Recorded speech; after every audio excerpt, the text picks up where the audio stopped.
Arjun is in a miserable position. That is not the position of Arjun, the person. That is the situation of entire mankind. That is the conflict that we all face daily, every day. So first of all, it is not about Arjun and Krishna. It is not about two persons. Arjun and Krishna are both within us. Krishna is not standing in front of Arjun. Krishna is the heart of Arjun.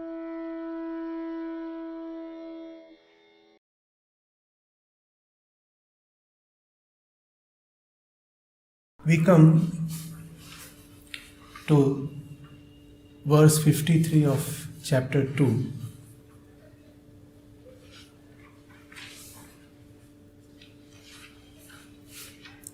We would either get the whole of it, Yoga, Krishna and Gita together, or we miss the whole of it. Yoga, Krishna and Gita all at once. It's not possible to be versed in yoga, to excel in yoga, while not understanding the principal yogi, Krishna. And it's not possible to claim Krishna without closeness to his Gita. We'll be getting all of them together. Let's enter this verse with the utmost attention. When your mind, now perplexed by what you have heard, stands firm and steady in the self, then you will have attained yoga.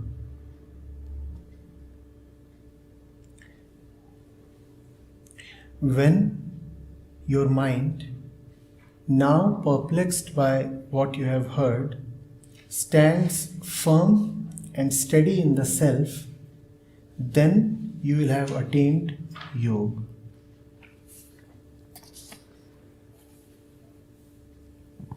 These are words of the highest gravity. It would not at all be an exaggeration if we say that these are probably the most important words one can ever hear. Their simplicity is a wheel. Their obviousness deceives us. We are accustomed to see value only in the complex. And Krishna is presenting the highest truth to Arjun in the only way that befits the highest truth. And that way is the simplest, most direct and the most obvious way. Krishna is not talking of anything transcendental. Krishna is not dwelling into matters of the beyond. Krishna, at least in this particular verse, has not touched even the soul or the spirit or the self or the Atman. He is talking about something that is very, very earthly, very mundane, very day to day. And what does he say? Would somebody read for me? Yes? Read it aloud, please. Anybody? mind, now perplexed by what you have heard, stands firm and steady in the self, then you will have attained yoga or self-realization.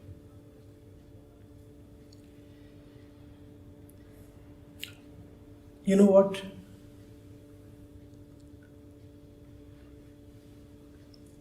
Even the introduction of the word self is an intervention by the translator.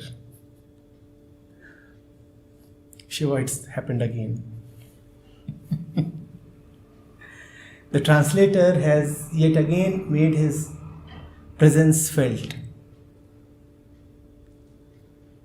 All that Krishna has actually said in the original Sanskrit is, when the mind stands nischal, steady, that's all.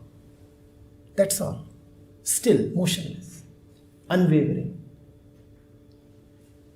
So, when the mind, perplexed by what it keeps on hearing and absorbing, stands steady, that is yoga.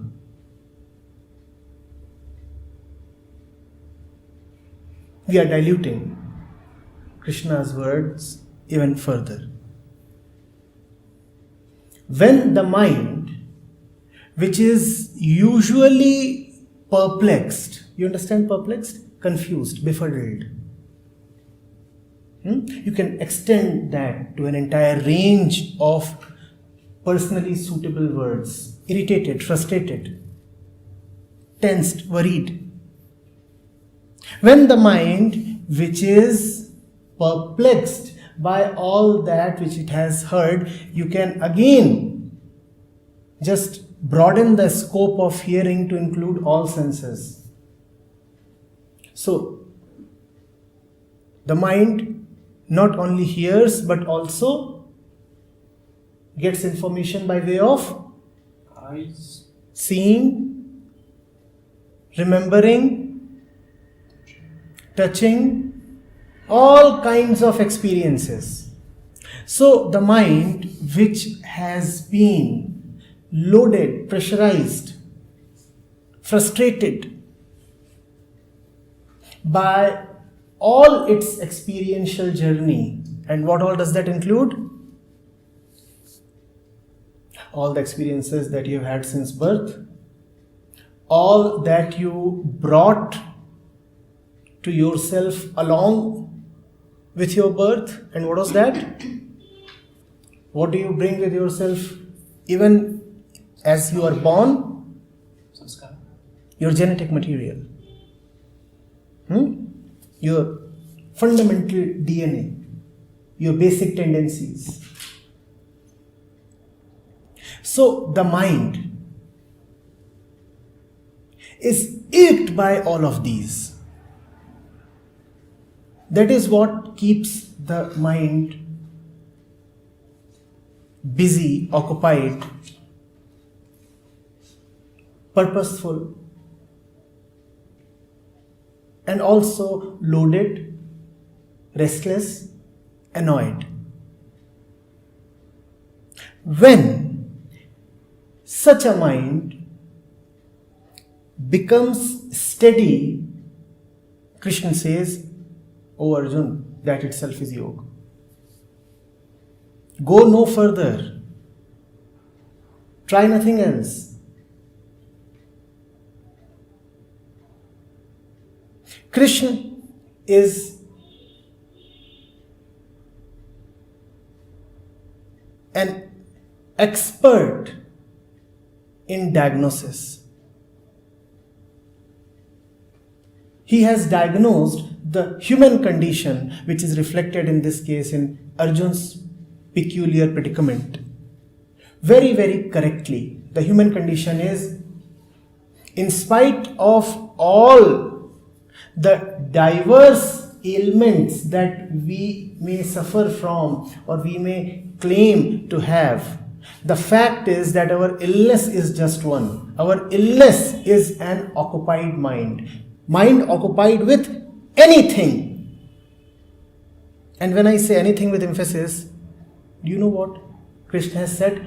When the mind perplexed by what you have just heard, O Arjun, and what has Arjun just heard? Whatever Arjun has just heard includes also what Krishna has just said to Arjun. Remember that we are in chapter 2 and verse number 53, which means Krishna has already talked a lot to Arjun, and Krishna is accepting with all realism and all humility that even the words of a Krishna can become load of the mind. So it doesn't matter what you are carrying in the mind. It could even be verses of the Gita that would still be an agent of trauma for the mind. So the list of the agents of suffering is all inclusive. It includes what you call as your bad experiences, and equally it includes what you call as your good. Both are equally loads on the mind. Look at the straightforwardness of Krishna. He is saying, Arjun, not only is that an unnecessary burden upon you which you have absorbed from the world, even that is a burden upon you which you have heard from me. Whatever comes to the mind and stays in a mind is a burden, even if they happen to be the words of a Krishna. It doesn't matter where the stuff is coming from. If the mind receives it as stuff, as objects, as sensual inputs, it is only going to add to the misery of the mind.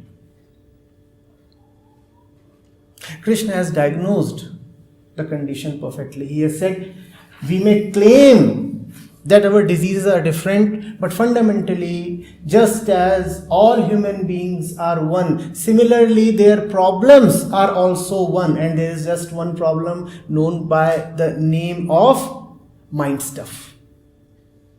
There is mind, and whatever stuffs up the mind, whatever becomes the content of the mind is the human problem. There is no other problem. Seek no further, think no more. Your thinking about the problem will only add to the problem. There is just one problem, mind stuff. Whatever goes on in the mind, whatever circulates is your burden. Doesn't matter what is it that circulates. It could be the holiest name. It could be the name of God the Father. It could be the name of Paramatma. It could be the jap or tap that your guru might have suggested to you. Krishna is saying, Arjun, this is Sankhya Yoga. And seeing that you are not really understanding, you are absorbing my words just as knowledge, I am prepared to accept that even verse number 1 to 52 has only added to your problems. Verse number 53 is an acknowledgement. Arjun, whatever comes to you through the sensory route and becomes content of the mind is only going to pull you down, weigh you down further. It might be the Gita, it might be the Bible. Mantra, Tantra, Jap, Tap, Yog, Bhog.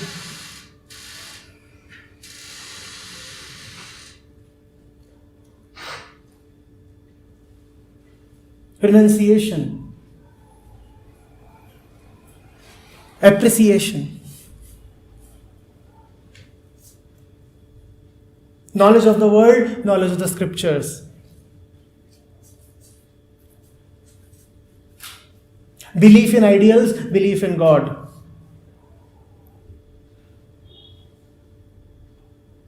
thoughts of getting more, thoughts of leaving more and more.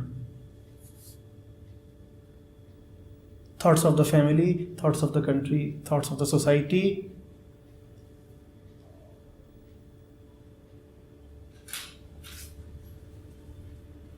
Thoughts of hell, thoughts of heaven. Thoughts of bondage, thoughts of liberation. Enslavement, enlightenment. Arjun, whatever has come to you through the sensory route, that alone is what makes you suffer.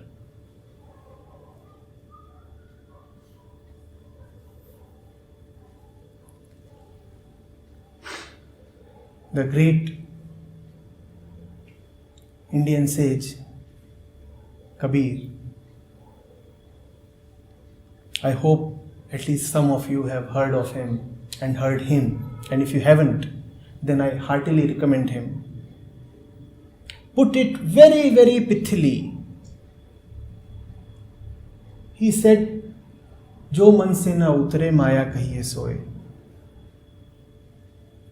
And I would have read this particular one from Kabir 1,000 times now, and every time I read it, I am overawed once again. I just mentioned it to you. It sent something through me. If I mention it again to you, it would again send something new through me. Jo man se na utre maya kahiye soye. Whatever rides your mind, call it maya. Kabir doesn't qualify. Kabir doesn't make a distinction. Kabir says, whatever goes on in your mind, that alone is maya. Those might be the wisest thoughts. Those might be the words of a saint or a prophet, a Masiha. Whatever stays with you becomes your burden. Leave that. And once you have left that, that is yoga. But I have maybe strayed a little from what Krishna is saying, because Krishna doesn't say leave that. Krishna says mind becomes nischal, still. Now, how is the stillness of mind relating to leaving something? We'll go into it. The mind is movement. Do we see this? Do we see this? Is the mind ever still? Whatever is there in mind keeps changing. That is what I mean when I say the mind is movement. Whatever is there in mind comes to the mind and then fades away. Right? The mind is 1,000 alternating currents, with more being added every unit of time. Is that your experience? Or is that something that I am asserting? Yes? Yes? So the mind is continuous activity. Things are changing. And that change of things, the change in objects, the change in world is denoted by time. For time to be able to communicate to you that things are changing, there is seen some activity in a dimension called space. Whatever is in time and space always occupies a certain position at a certain time. Is that not what our world is all about? Something at a certain time. You are here right now. You are here right now. If I go to another point in space, you are not there. And if I come to this point itself at another point in time, again you are not there. So our world is time and space and both are changeable. This hall right now does not look the same as it looked an hour back, and it won't look the same at 9 p.m. Forget about the run of time through centuries. A microsecond is enough to change things. In fact, a nanosecond. I do not know how far to fraction the tiniest unit of time. But the fact is, if there were a camera here sensitive enough to capture us every millionth of a second, it would still not show the same pictures. Do you see this? Even in the millionth fraction of a second, we are changing, are we not? Something changes. The quantity of change might be very little, so the change eludes us. We feel nothing has changed. But change is happening. Even if you take the most little bit of time, still something changes in it. Yes, that is what is mind. Mind is the sky in which nothing is ever constant. Forget about permanence. It is not stable even for a millisecond. That is what is the mind. The mind keeps running. Now, what is the mind running after? What is the mind running after? What do you want when you let thoughts move about? Alright, forget thoughts. What do you want when you move about? Pleasure. Keep busy. What gives you pleasure? Sex. What do you want in sex? I guess it's absence of pain. Forget that. That's not what you say to your lady when you, or to your man when you enter sex. What is it that you want in sex?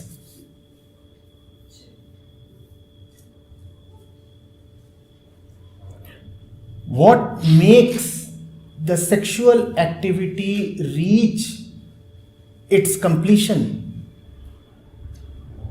Orgasm. And what is that orgasmic feeling all about? The mind stopping. Even for a very small while. So you see, what is the mind wanting when it is running? You said you want pleasure. I said, what in pleasure? You said sex. And the culmination of sex is orgasm. And orgasm is about stopping. So you began with running. You ran for pleasure. And pleasure meant sex. And sex meant orgasm. And orgasm meant stopping. So you started to... That's quite nice. You started to...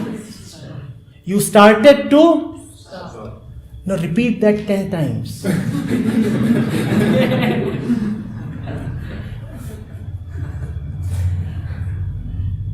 The mind is running about because it desperately wants to stop.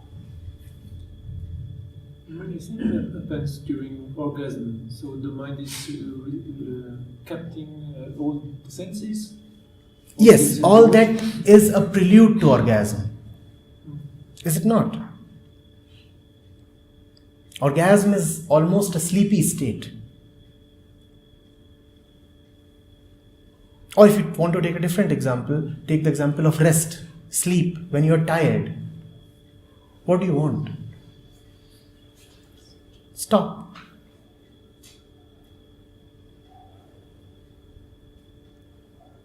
Let me take another example. Ambition. One wants to achieve something. What do you want to do with your achievement? Accomplish it. A completion, or did you say accomplish? Whatever you have accomplished, would you stop at that? Yeah, we will create another one. You'll create another one. How long would you keep creating another one? Constant. Every time. You reach one peak. That does not quite satisfy you. So we want another peak. You don't stop here. You want another peak and then you want another peak. Ultimately, what do you want? To stop. Ultimately, you want a peak high enough to make you stop. Is that not so? Ultimately, we all want something that is so ultimate and final that it would eliminate all need to run. We are running for something, and whatever we get along the way does not quite satisfy us. So we keep running. I got this, nice. Maybe I can stay with this for 5 minutes, but more than that, not quite. Something else calls me. So, on my way again. And then you meet something else. That too appears attractive. But attractive only enough to make you halt for 5 minutes. After 5 minutes, again the same dissatisfaction, again the preparation to march ahead. Don't you see what is happening? One wants something that is so consummate, so total and ultimate and captivating, overpowering, that one would have no option but to halt. The mind is running so that it may stop. The mind is running so that it may stop. And if you are the mind, then you exist so that you may disappear.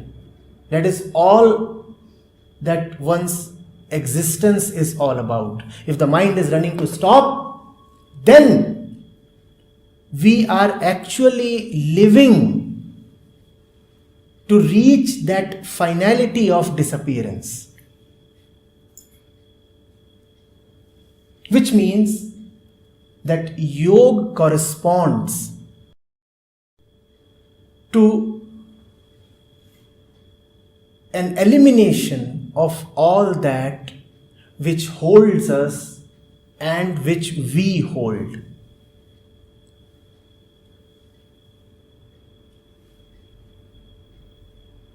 We take ourselves to be travelers.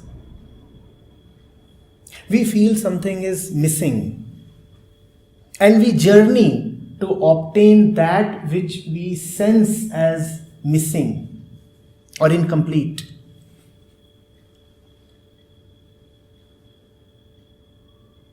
So far so good. There is a traveler. The traveler has been given a certain number of years, 30, 40, 70 or 80. And the traveler feels that in this limited time, he can reach his destination. On the road, there are several milestones, but none of the milestones is the destination. The traveler, however, remains hopeful that there does exist some destination ahead of him.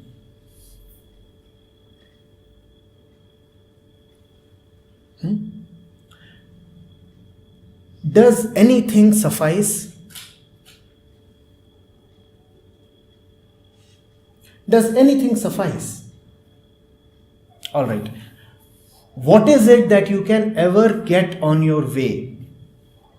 Whenever you are traveling in the world and through the world. So what is it that you will get on your way? Life experience. Life experiences. More precisely, that would mean that you would get memories and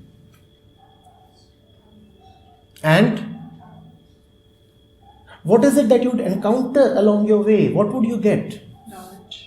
Knowledge, memories, knowledge and Adventure. yes, adventure and relationships and happiness and pleasure and pain, and expectations and men and women, people. Won't you? Objects, things, cars and houses, fame and infamy, external gratification, gratification, which he fed, pleasure.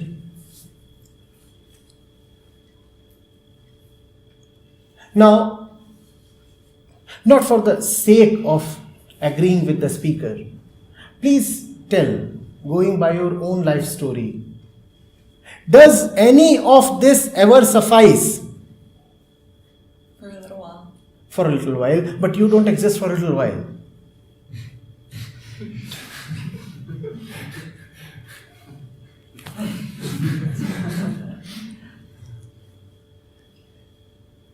Or if you feel that you have still not seen enough of the world, have you seen any of these suffice for anybody since the beginning of time? Have you ever seen anybody really contented with his relationships and wanting no more, getting hurt no more,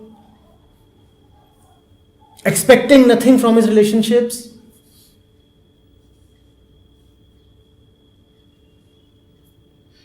Does that happen?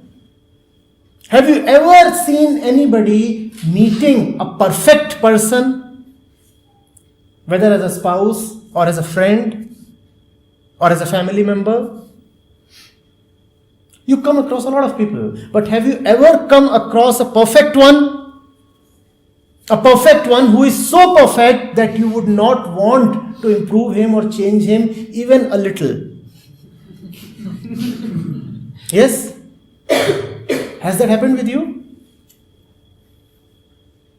Have you ever seen that happen with anybody? We hope it to happen that way. It doesn't happen. It cannot happen. Ever seen anybody satisfied with what he has?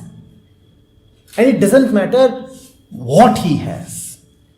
I repeat this. It doesn't matter what he has. Ever seen anybody contented with what he has?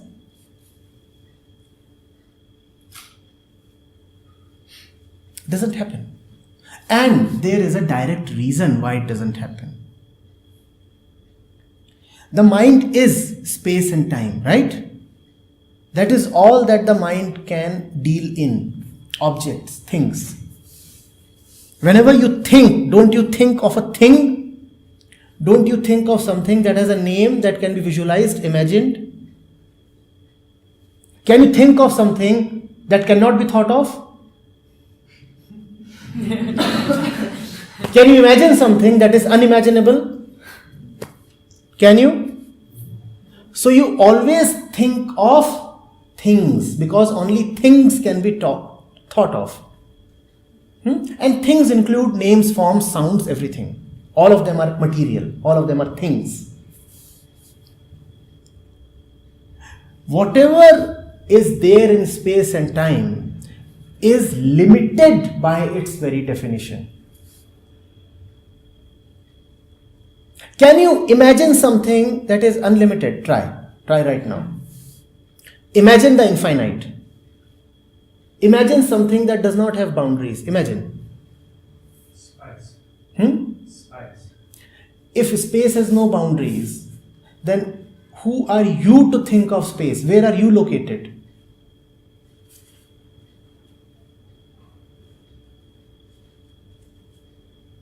I'm again asking you. If space has no boundaries, that means only space exists. Huh? Then who are you to think of space? If only space exists, then who is this thinker?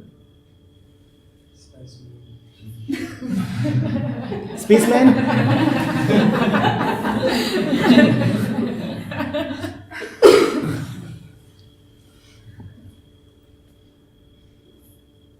Let's not take my words on face value. Conduct experiments. Spirituality is not about just believing.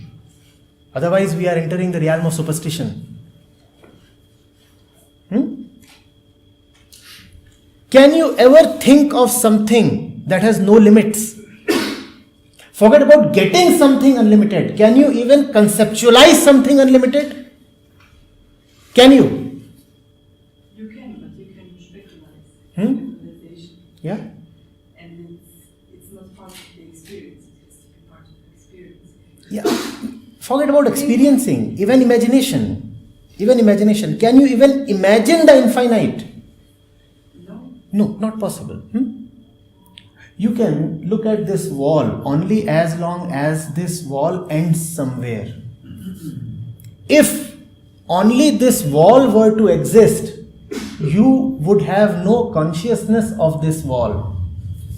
Consciousness is dualistic and can take place only between two limited entities. You have to be limited and the object that you perceive too has to be limited, otherwise there can be no consciousness.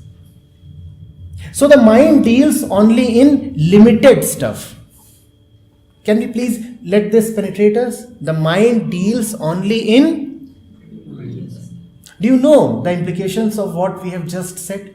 It means that whatever is there in the mind cannot be immense, cannot have depth and gravity and infinity. Which means that if something has become part of your mental domain, then you can surely discount it as petty. The moment something becomes knowledge, concept, consciousness, you can immediately strike it off as of no use because it is limited. Only the limited can exist in the mind because the mind deals only in space-time, and space-time means objects with boundaries. No boundaries, no mind. No boundaries, no objects, no cognition, no consciousness. So whenever the mind has something, that something is Limited. We'll repeat this. Whatever is there in the mind is surely limited. Now, which of you like something that is limited?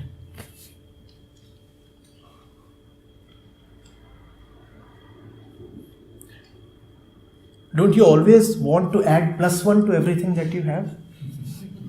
Come on. Anybody here who really enjoys limits?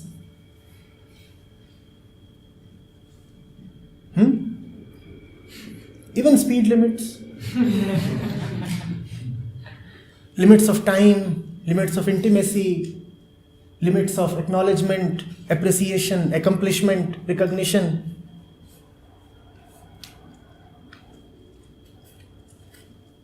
Do limits ever please us? But whatever is in the mind is.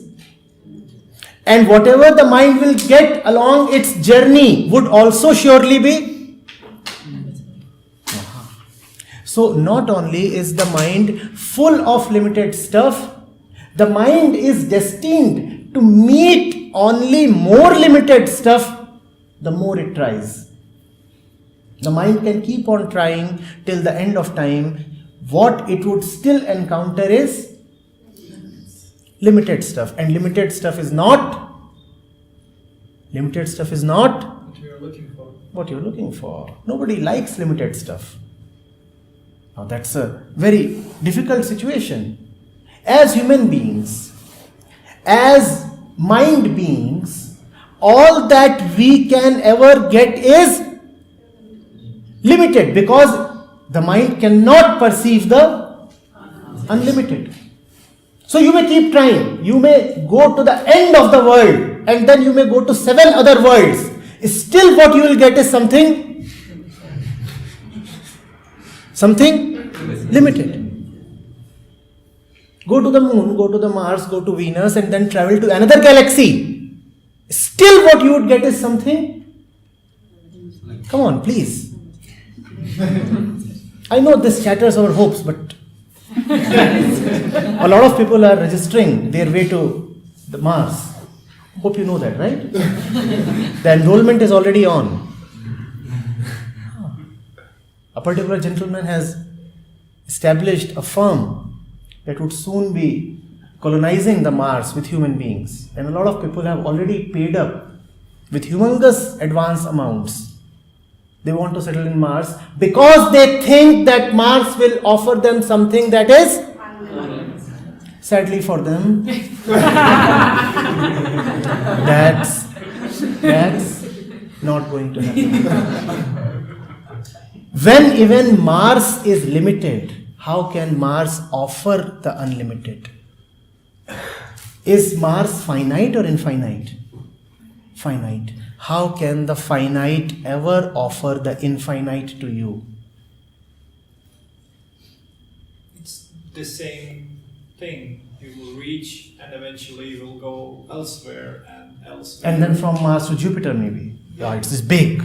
It's big. One likes the big. Yeah. Live life Jupiter size. Is meditation kind of useless stuff because we are doing it? Is there something called useful stuff? Stuff by definition is limited, and you don't like the limited. You don't like the limited. Now let's name stuff. Let's name what goes on in the mind. And remember that whatever goes on in the mind is limited. Even God the Father, if He is going on in the mind, is limited. Even the concept of limitlessness, if it is going on in the mind, is. Even infinity, if it is going on in the mind, is. Otherwise, how could it be contained in the little mind? How could the great ocean be contained in such a small pot? The very fact that you could think about something makes it. If you can think about infinity, infinity is finite.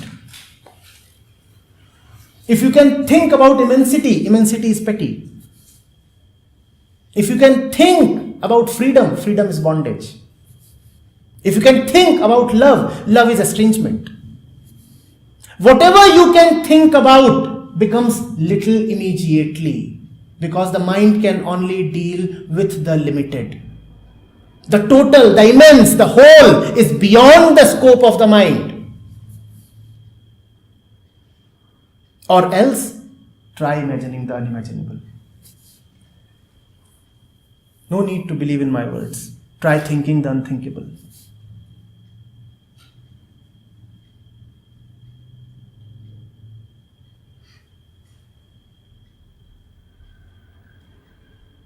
Mind does not like the limited. But mind's helplessness and condition is such that wherever it goes, it will only find the limited. Mind at some point does come to know that its hopes are false. That wherever it goes, it will only encounter another small man, another small wish, another false promise. The mind at some point does come to see that. But what can it do, even if it sees that all it would meet is the little, the unsatisfactory? Still, it can go nowhere else. It's like a man who knows that nothing but the sky would please him, but has still no wings but only legs. So he runs about. But no amount of running about on the earth will take you to the sky. If you run really hard on the earth, you won't reach the seventh heaven. That's the mind's dilemma. That's the mind's irony. It can only move in this dimension, and this dimension is of space and time. And nothing in this dimension is ever going to satisfy it, because we don't like the limited. Do you like limited love? Please, do you like limited love? Anybody here? So please lay all doubts to rest. One does not like the limited. But on this earth, on this dimension where the mind can go about, there is only the limited. The mind wants that, for that it needs wings. Wings are not available to it. What does the mind do then? Krishna is asking the mind to do the impossible. Krishna is saying, yoga is when the mind that is traumatized by sensory experiences and accumulation of conditioning comes to nischalta, comes to stillness. How can the mind be still when the mind is hungry, tortured, yearning, wishful, demanding, desirous? How does one keep still when the ultimate, the destination is far away? One is in trauma, one is in acute restlessness. How does one keep still in that moment, in that position? How? How?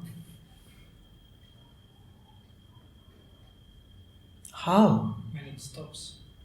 How? How do you stop? You are suffering. Your entire body is burning. You are looking for some water. How do you stop? Committing suicide.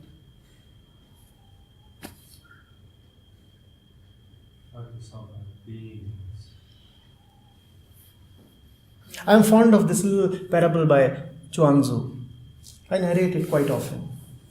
Let's see whether it has some meaning for you. There is a man who was very scared of his footsteps. The sound of his own footsteps would make him jittery. He did not know how to stop the noise. He did not know what to do, where to go, so he would run. He would run hard and harder. He would run in order to come to a point where he would no more be listening to the sound and the echo of his own steps. Unfortunately for him, the more he ran, the louder the steps. The louder and more frequent were the steps. And the more frequent and the more loud the steps were, the more he was compelled to run. And he kept running and he kept running and he kept running and he kept running and he kept running. And now I take over. Chuangzu stops. The man falls dead. The man falls dead. There was no sound anymore. Is this how you want your search to end? Chuangzu says, the man stopped, tired, and he discovered that there was no sound anymore, that there was no need to run.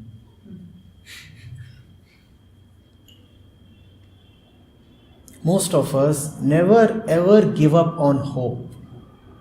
Most of us remain hopeful and wishful throughout our lives. Hope has been taken as a supreme virtue and is constantly peddled to us. Remain hopeful, keep trying, do a little more, keep running. There would soon come that cherished destination where the sound of your footsteps would no more be bothering you.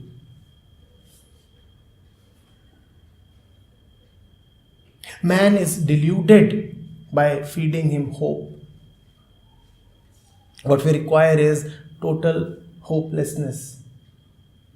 Hope means you can postpone the ultimate to the future.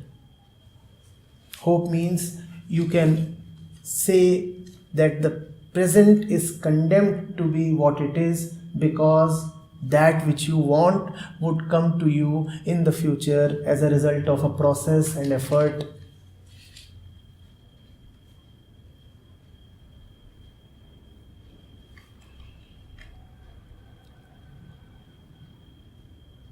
The mind is searching for something that is not an object. Is that not so?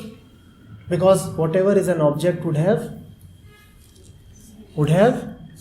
limits. The mind is searching for something that is not an object. In other words, the mind does not quite like objects. This is ironical because the mind is full of objects, is still never satisfied with them, which means the mind and objects do not really go well together. Objects keep circulating in the mind but never satisfy the mind. Is that not so? The mind always has something, but whatever the mind has never suffices.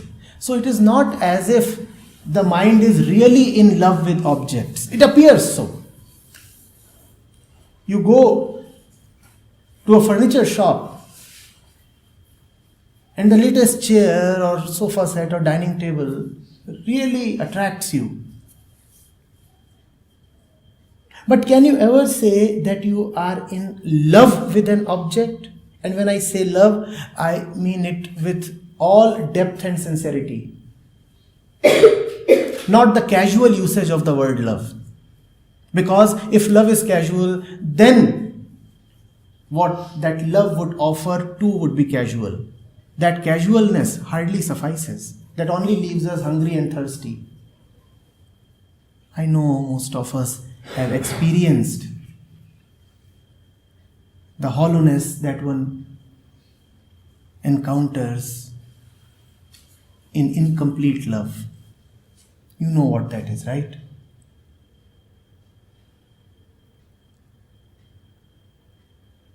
Mind does not like objects. Yet mind is running after objects. Terrified and hopeful, both together. Terrified that it does not have objectlessness and hopeful that it would get objectlessness through objects.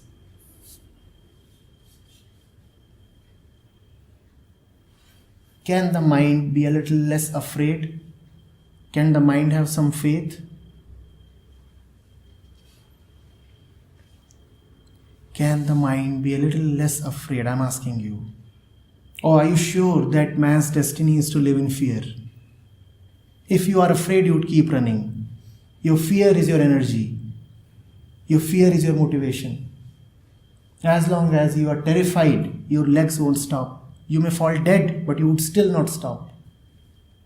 That is what is called as reincarnation in India. Even after you have fallen dead, you don't stop. Because you are so terrorized that you keep running. You keep running and you get a new birth and a new chase. Of course, that does not happen in a gross way. So we can keep that aside.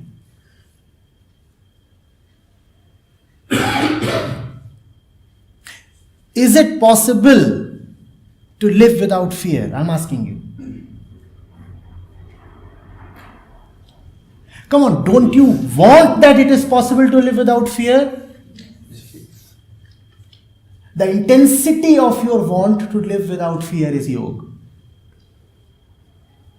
If you can be without fear, even for a moment, even in one relationship, even at one point in your life, then you know that it is possible. And if it is possible, then it is thoroughly possible. If it is possible, then it is totally possible. If you can see a glimpse of the sky, that means it exists. You have the proof now. The proof will enable you to be free of fear.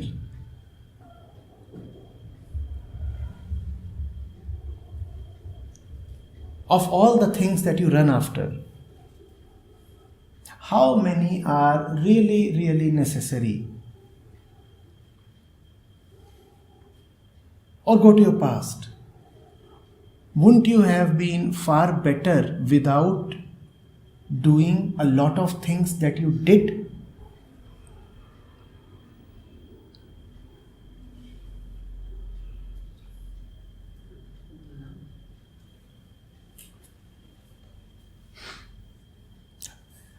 does your grief come mostly from what you did not do or what you did?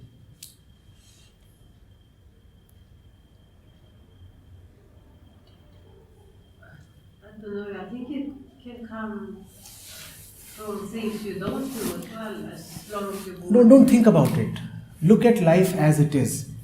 Because thought would always be favoring more doing. Reason? Thought exists only in doing. In non-doing, thought itself perishes. So thought would always side with doing, the doer. Because the doer himself is a thought.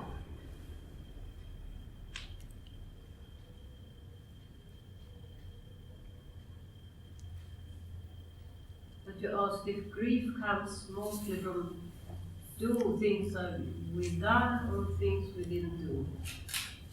Let me put it a little differently. To do something, you must start from incompletion. That's how you start, right? Something is left to be done, so you do. Are we together till this? Something is left to be done, so you say, I better go and do this.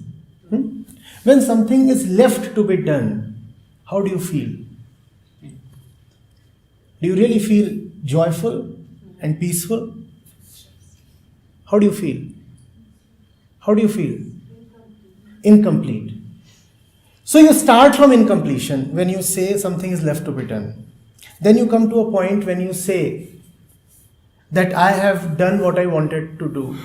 At this point, how are you feeling? Have you come to a full stop? Or is there something more, something next left to do?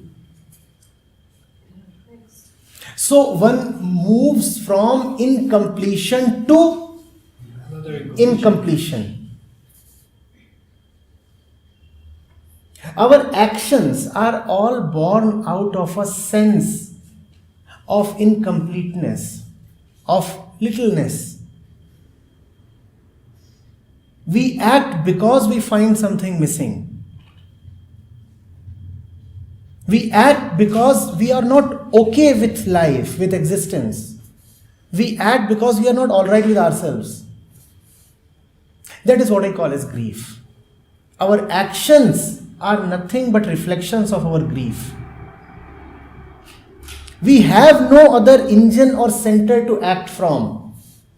So let me now ask you, if everything were alright, would you still do the things you did? No, not all of it. Some. Nothing at all. Nothing at all.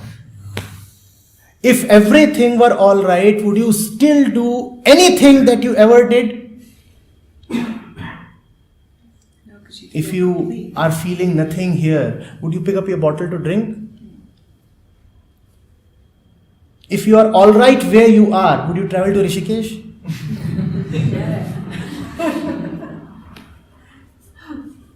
Do you see that every single action that we indulge in arises from our grief? I'm using a strong word, grief. You may say it's a minor irritation, but still, the dimension is the same. There is natural flow also of our actions. That natural flow is human suffering. Well, that's spontaneous. That natural flow is the stream of suffering. Don't call it natural. But what is all about then? The flow, The actions, the existence. the stream thinks that it is going to reach some ocean. That ocean is ultimate bliss and total awareness and pure consciousness. Yeah, but also there is some play in it. Is there playfulness involved when you are starting from grief? You don't have something in your house, right? And to get it, you are rushing to the supermarket. Now, can you be playful? You watch some kids playing soccer along the way. Now, can you go and join them? Is there scope for playfulness when your action is purposeful? I'm asking you, you are starting from a point of incompleteness. Now can you be playful? Is playfulness possible when there is a hollow in the heart? What if you don't attach to the outcome? How is it possible to not want an outcome when you are perceiving the current situation as deficient? If I am perceiving my current situation as deficient, if I am desirous, don't I want an outcome? You see, non-attachment or fruitless action are not just concepts. They must be borne out by the actuality of our life. What is the actuality of our life? If we keep reciting the phrase idealist action or fruitless action 20 times, will that change the situation of the mind?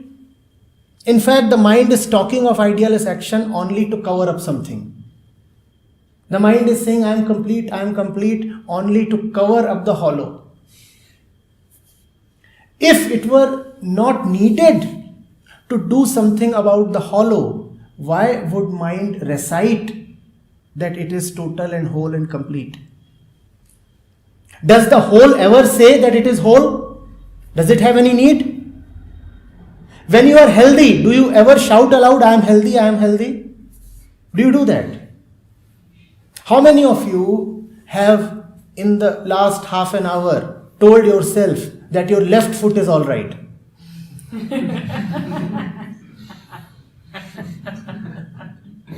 In the last half an hour, how many of you have told yourself that your left foot is all right? Because it is all right, so you don't tell yourself it is all right. Because it is all right, so there is no need to tell yourself that it is all right. But look at us, what we do. I am God, I am Brahm, I am the pure self. When do you say that you are the pure self? Only when you know that you are not. And the more you are told to tell yourself that you are the pure self, the more it is established that you are not the pure self. Otherwise, tell me about your left foot.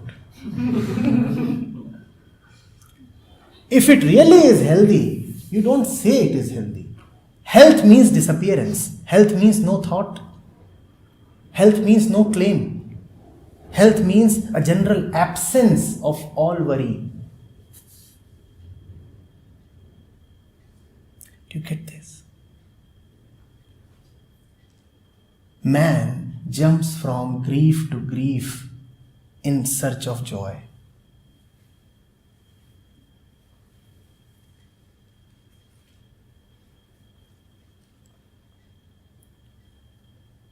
Krishna is saying, just be still where you are. Just stop. Just stop, and that is yoga. He is not saying start. He is not saying, Arjun, from today you will engage in the practice of yoga. He is not setting a schedule or timetable for Arjun. He is not saying that you will get up at such time in the morning and will then practice such asanas. Neither is he saying that you must go and read such scriptures. He is saying, whatever you have been engaging in, just stop, and that is yoga. Just stop, and that is yoga. Whatever you have been engaging in, if you have been engaging in me, Arjun, then drop me, drop Krishna, and that is yoga. Drop Krishna, and you have reached Krishna. Drop whatever rides your mind, and you find that you are unnecessarily carrying.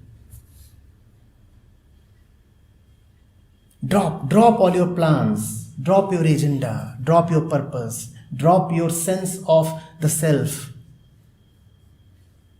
Drop whatever you think to be the holiest and the purest and the best. Would you ever carry anything with you that you know to be little and cheap and petty? You don't carry that, right? Because you say, oh, it's so small and valueless and worthless, why do I carry it? Do you know why you carry certain things? Because they come with the label of holiness. That which you call as holy is your real enemy. The one that you take as sacred is the one who is torturing you. Otherwise, why would you allow him entrance in your mind? He knocks and you say, password, he says, I am holy. And he enters. Holiness is the thief's password. The passwords can keep varying. Enlightenment, purity, identitylessness, pure self, absolute truth.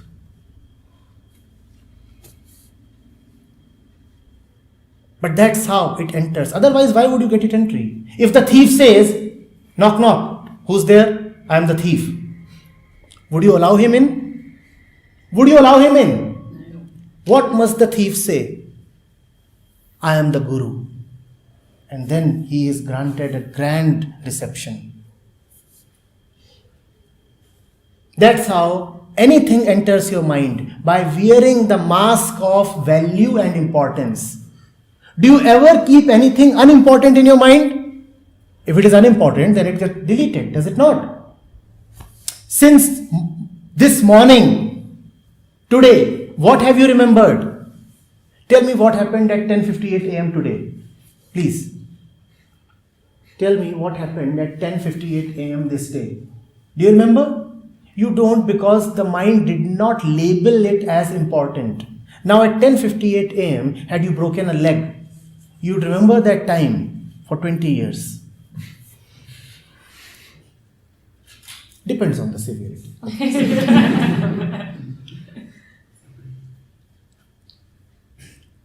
Do you see how anything gains entrance into the mind?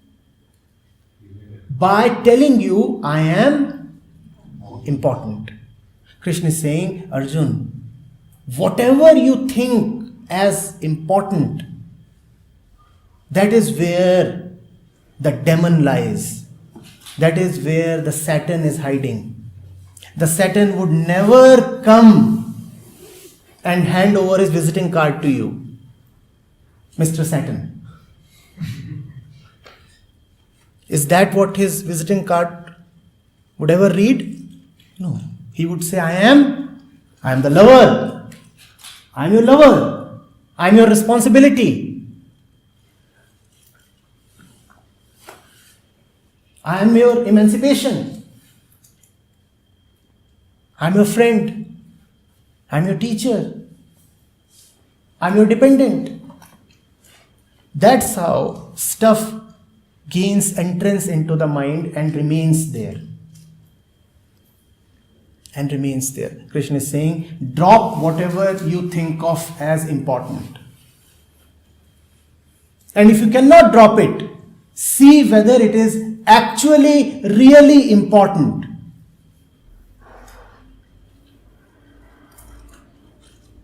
Had it really been important, then the series of these so-called important things would have satisfied you by now. They are not important. They are only elusive. They are the illusion you are in, O Arjun. Don't drop the trivial.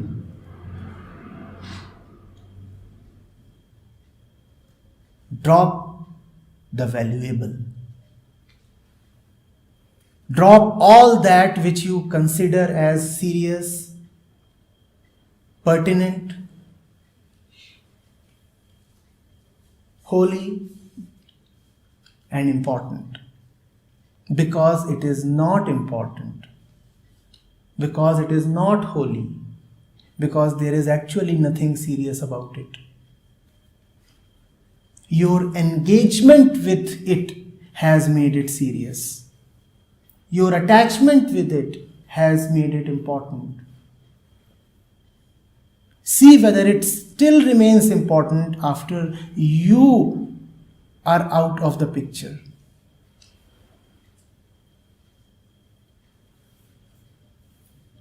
The moment the mind loses all the hope that it places on objects, something beyond objects becomes available to the mind.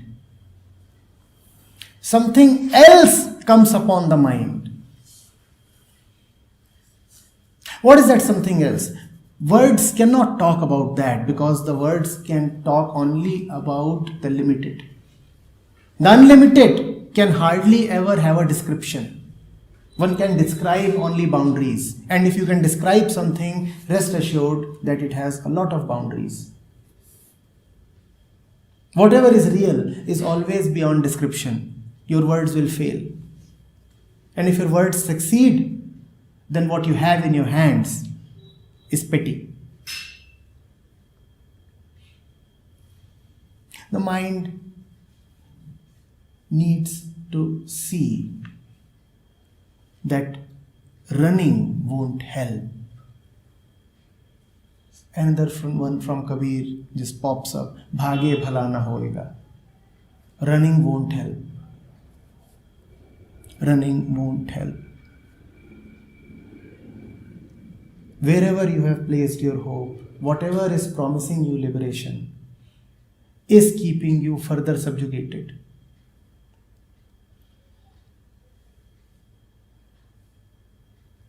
See this.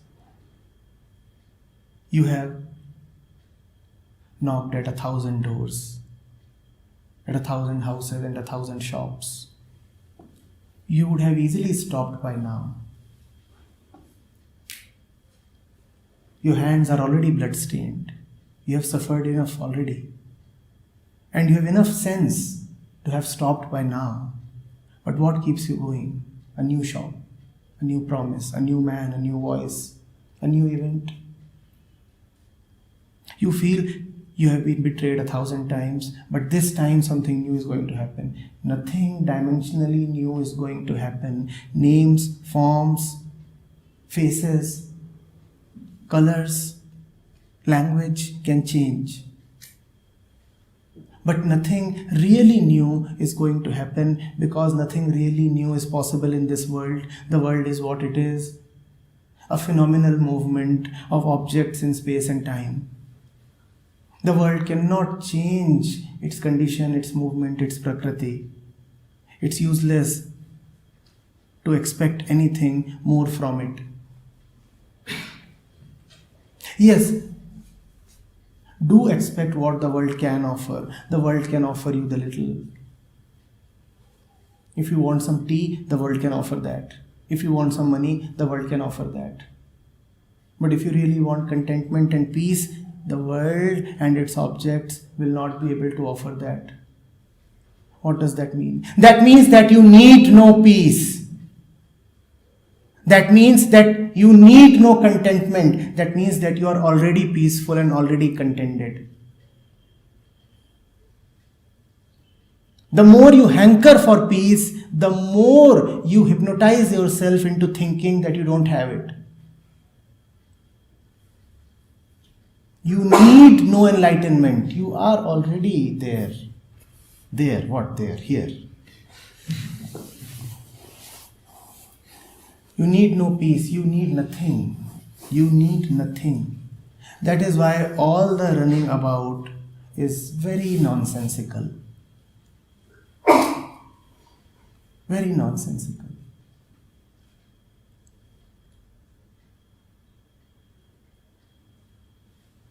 पानी में घरमीन को काहे मरे पियास. The fish is dying of thirst. You need no water. You are in the water. You need not go anywhere to fetch water. Water is inside and outside of you. But by your doership, by your insistence to claim that you will get it and earn it for yourself, you have made even the nearest distant from you.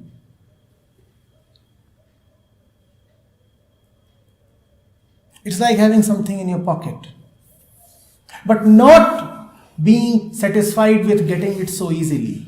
Because if you get it too easily, how would you get the credit for achievement? And the ego really loves to have credit and achievement. So you have it with you, right in your breast pocket, here near the heart. But you say, no, I don't have it. I must go out and get it. When you begin probably as a sport, knowing fully well that you have it and you're just pretending that you need to get something.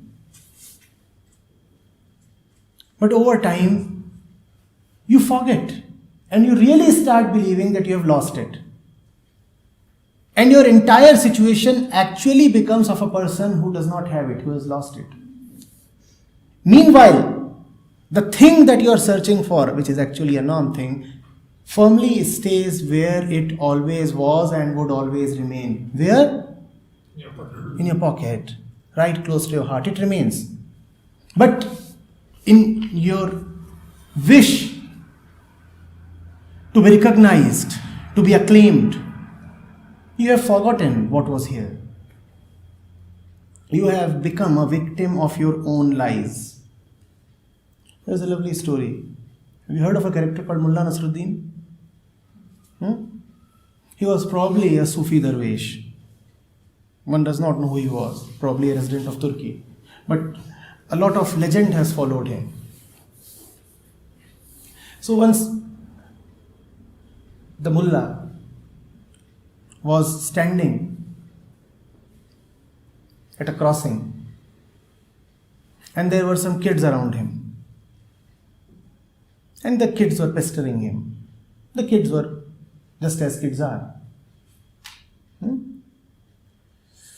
Not very differential. Not really caring for Mullah's stature or authority. So the Mullah said, I'm going to teach them a lesson. Mullah said, why don't you all go to the marketplace? Run along and run hard. The kids said, why? Why should we go there, Mullah? Mullah said, you know what? The mayor, he has thrown a lavish party. And you must go there. Here you would get nothing. There you can fill up yourself to your heart's content. So run hard, everybody. And the kids were taken in. They were kids, innocent. The kids ran to the marketplace. The Mullah smiled for some time. And then the onlookers got a surprise. They found that Mullah too was running after the kids. Somebody stopped Mullah and asked him, Mullah, we saw you fool the kids. We saw you fool the kids. Now why are you running towards the marketplace? Mullah said, who knows? There might actually be a party.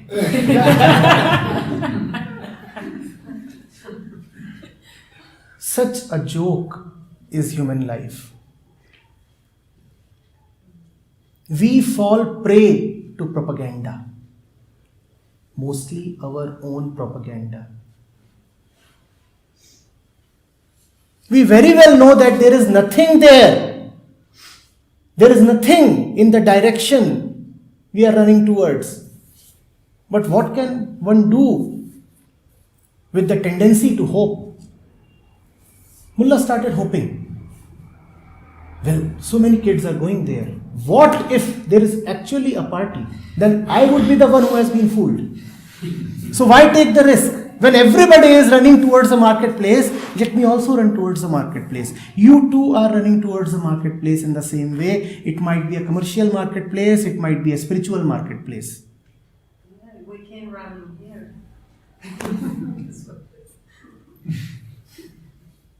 There is no need to go anywhere this point onwards. Be still. The party is where you are. The party is not outside of you, not anywhere in any marketplace. And the more you run, the more you would be convinced that there is some party somewhere else. You know why? Because now you have invested your life and energy in running. If midway you are stopped and somebody tells you, you know what, you are needlessly running, then you would not want to believe him, because believing him would be to accept that all your life you have just wasted your time, energy and efforts. That you have been needlessly going in a direction that offers you nothing. One feels like a fool. And one does not admit that he has been a fool all his life. If at the age of 40 or 60, you come to see that you have been needlessly running, what does that tell about the quality of those 40 or 60 years? That tells that those 40, 60 years were wasted. One does not want to admit that. That hurts the ego. But better to admit that than to waste the remaining years as well.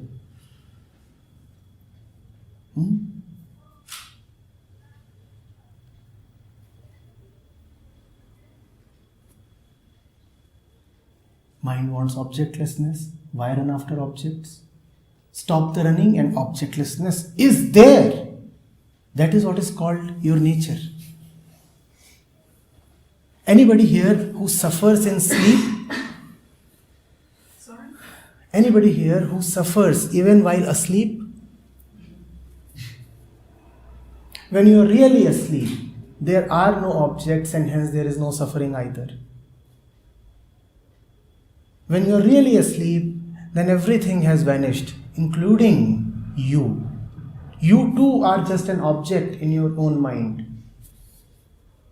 So one does not suffer. This objectlessness, this freedom from chase, this freedom from limitations is what each of us is after. But you cannot run to stop. You cannot get objectlessness via objects. You cannot drop the world using things of the world. You cannot drop one concept by getting another concept. The other concept, the second concept, which comes as a remedial concept, might be very, very clever or wise or promising, but still it is a concept. And if it is a concept, then it will keep circulating in the mind. You would be carrying an identity. I am Priya. And then you would start carrying an identity. I am nothing. I am just the pure self. Nothing has really changed. From one object you have hopped on to another object. What do you mean by I am the pure self? Have you ever wondered how nonsensical this statement is?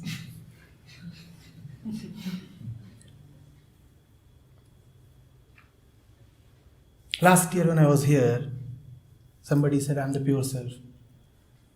I said, yes, Jacob. He said, I am the pure self.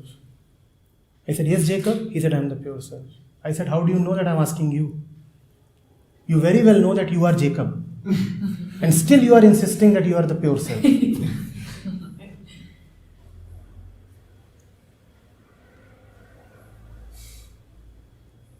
I am Jacob, the pure self. What is going on?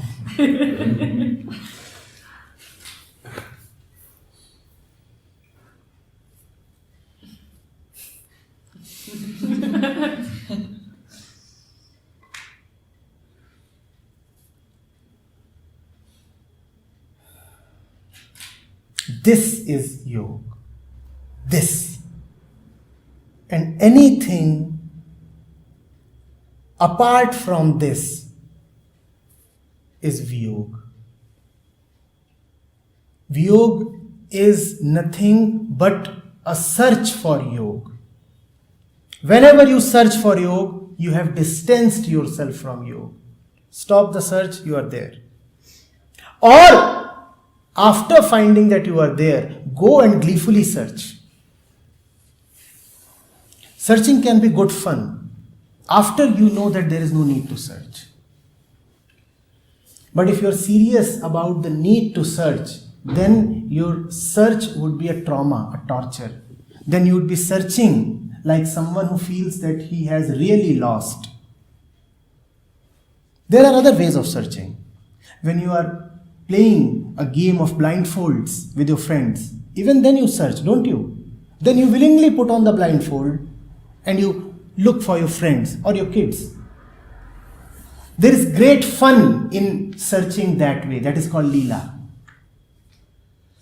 You are searching because you know that you have willingly put on the blindfolds and at any moment you can take it off. Now it's good fun. But if your kid is really lost, then it's no more fun searching for him. No more fun. Drop the idea that you have really lost something. That is yoga.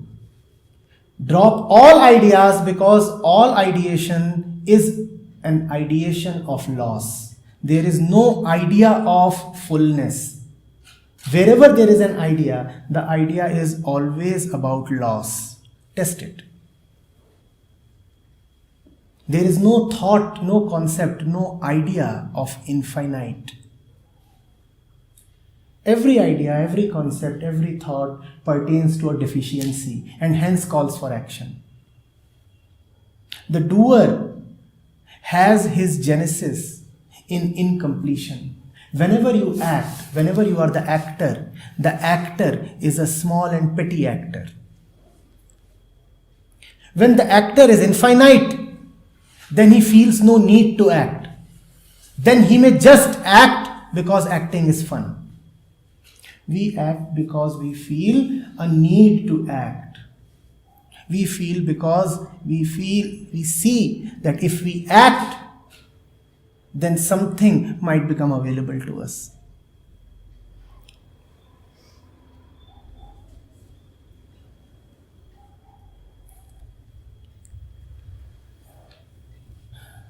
That is the way of the total.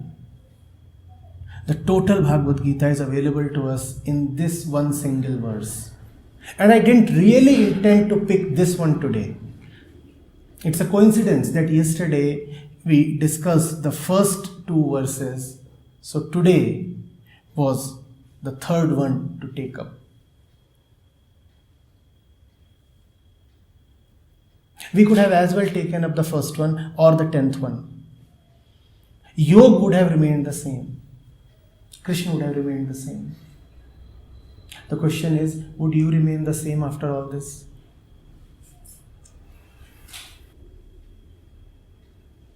What's your intention?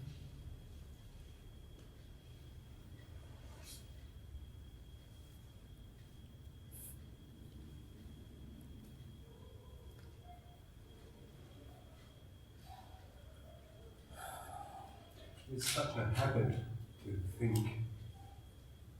It's like automatic, and drop it seems to require effort in some way. It seems, and the effort in itself seems to cause some suffering. And I don't know the way out. We think because we find thought to be important. Now don't rush to the other extreme. Don't attach importance to thoughtlessness. Thought is not the culprit. The importance that you attach to thought is the culprit.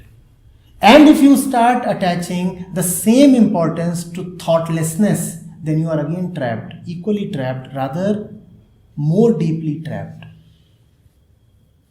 The common man, the worldly man, is trapped in thoughts. And the so-called spiritual man is trapped in thoughtlessness. Both are concepts, both are traps. Let thoughts be there, just as you let the wind be there, just as you let the flowers be there, just as you let your little finger be there. Let thoughts be there.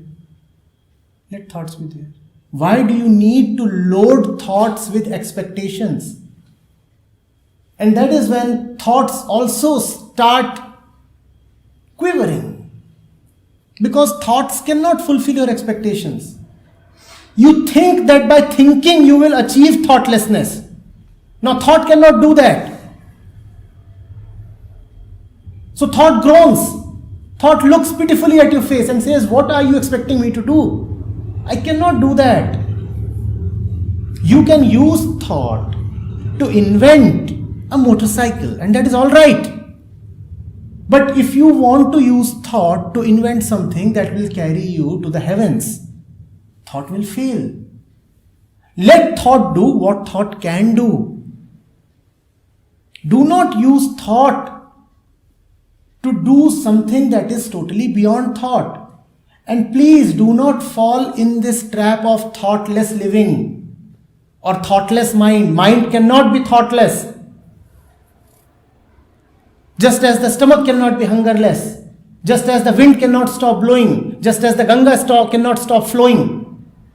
Anybody who is preaching thoughtlessness to you has no touch with the mind. Go and tell the Ganga to stop flowing.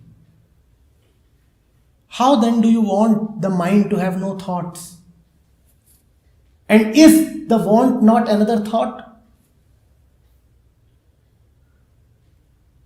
Do not kill the mind, fulfill the mind. And these are two very, very different things.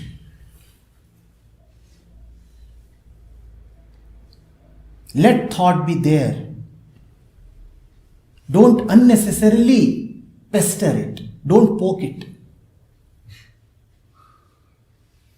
Let thought do its own thing. Let intellect do its own thing. Just as you let your liver do its own thing. Or do you keep checking your liver? And if you're checking your liver, there is surely some problem of drunkenness. Do you keep checking what your small intestine is doing? Then why do you want to keep checking what your mind is doing? Let mind do what it wants to do. The mind is imbued with its own intellect. The mind knows what to do. Just as your skin knows what to do. Just as your eye knows how to look. Do you train your eye to look? Do you? Do you train your heart to beat? Similarly, you do not need to train your mind. The mind knows. Withdraw all the training that you have given to it. And you do not need to begin a process of withdrawal. That is another trap.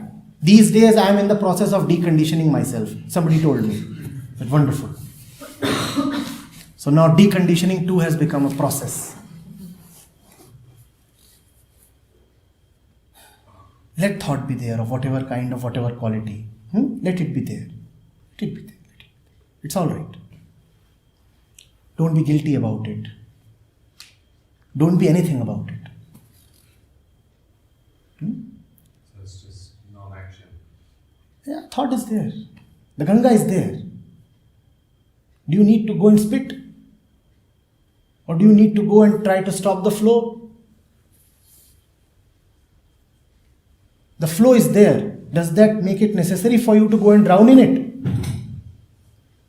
Do you say, what can I do? I am helpless. The river was there, so I had to drown. I am not the culprit, you see. The river was there. What else can one do? I went and drowned.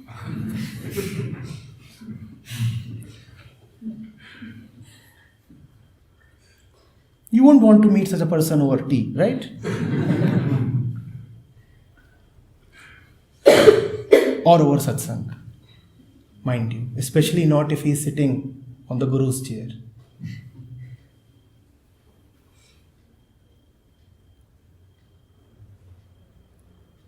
Let thought be there. The wind blows, the river flows. Thought too does its own thing. Don't meddle with others' affairs. That otherness is very, very important. You are neither the wind, nor the river, nor the flow of thoughts. You are somebody else. And that is proven by the fact that the river can flow indifferent to you. And that you can be in spite of the river. So there is an otherness. Maintain that. There is no need to get entangled with the river. Even when you are asleep, the river is flowing. Even after you are gone, the wind would be blowing. So how are you needed? Let thought be there. Thought is thought's business, not yours.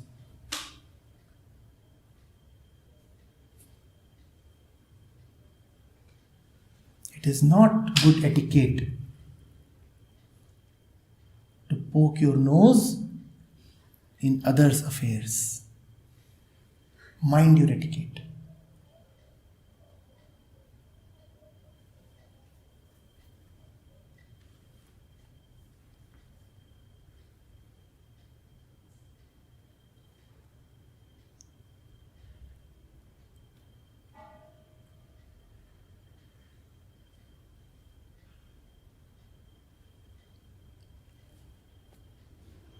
How about the mind trying to let thought be there? Whenever you let something be there, then you have to necessarily become a non-actor. If you let your kid play, then would you actively make him play? Letting something happen is the same as non-interference, is the same as non-action, is the same as witnessing. Letting it happen. And that letting involves a lot of respect, love. One cannot let the other be unless one has a certain respect, a certain faith. If you do not trust the other, you would not let him be. You would constantly feel the need to interfere. And you would also feel that you have the authority to interfere. And that is not at all respect. Have some respect for your own system. Have some trust in the existence. It can take care of itself and you. It was there before this body came and will be there long after this body is gone. So the existence knows a few things. You are not the only one who is wise and clever out here. Even before you were born, sufficient oxygen was made available for you. Do you know how much has been made available? Do you know what kind of preparation has gone into making life feasible for you? Do you know what would happen if any of the elements are displaced from their location even by an iota? What if there is a little more carbon dioxide in the atmosphere? You know what happens. What happens? What happens? Just 2% more carbon dioxide in the environment, and what happens? All the ice sheets are gone. The Arctic is gone, the Antarctic is gone, the coastal cities are gone. Don't you know what is global warming? Just a little more carbon dioxide, just a little more carbon dioxide. So there is something, there is somebody who has some intelligence and who is working on your behalf. You need not be so restless. He knows the precise percentage of carbon dioxide that must be there in the environment. And he knows that far better than you do. Then why do you take all the onus and responsibility on yourself? Let go. That's what you said. Let go.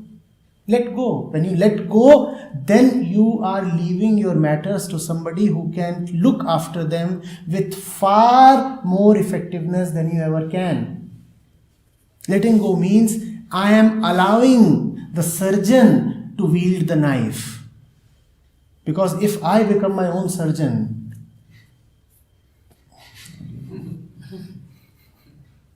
that is what letting go means. What if the gravity that you are so comfortable and confident about changes from 9.8 meters per second square to something like 15? Do you know what that would do to your haunches? We would be crushed. Our backsides would be attracted so intensely to this floor that they would almost stick. And when you would want to get up, you would have to leave a little bit of yourself behind. Not pretty even in imagination, is it? Is it? Letting go must be the easiest thing, because letting go means I am giving over responsibility to someone who is really, really responsible. Do you see that you can breathe with effortless ease? Do you see that? It's another matter that you want to improve upon your breathing, so you learn breathing techniques. But do you see that you already breathe quite nicely? You don't have to learn the art of breathing. Somebody has already arranged it for you. Do you see how food gets digested in your system? Do you even know all the chemicals that are responsible? Do you know even any of the chemicals that are responsible? Still the thing gets done. In fact, if you start knowing how it gets done, it may not really get done so easily. Because then you would interfere. So do you see how all your physical processes keep going on like in a well-oiled and sophisticated machine? And still you don't want to let go. You don't want to trust this great system.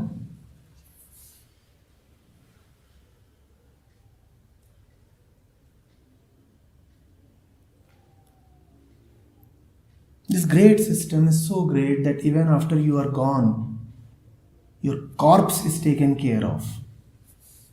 Now, are you there to take care of yourself after you are gone?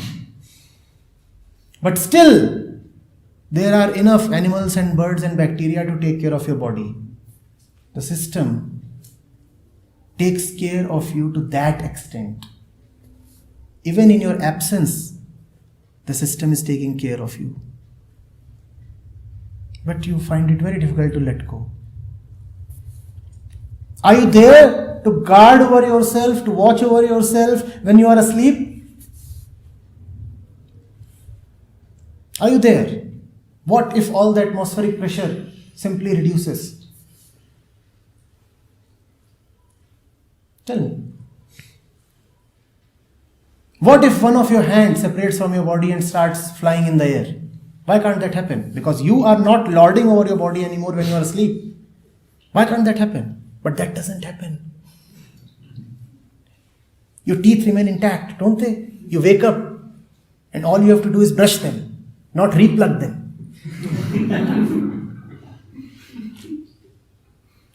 Unless you are using a denture or something.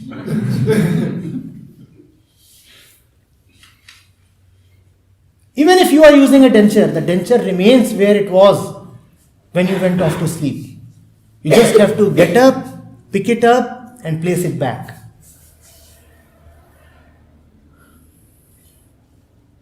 So difficult to let go.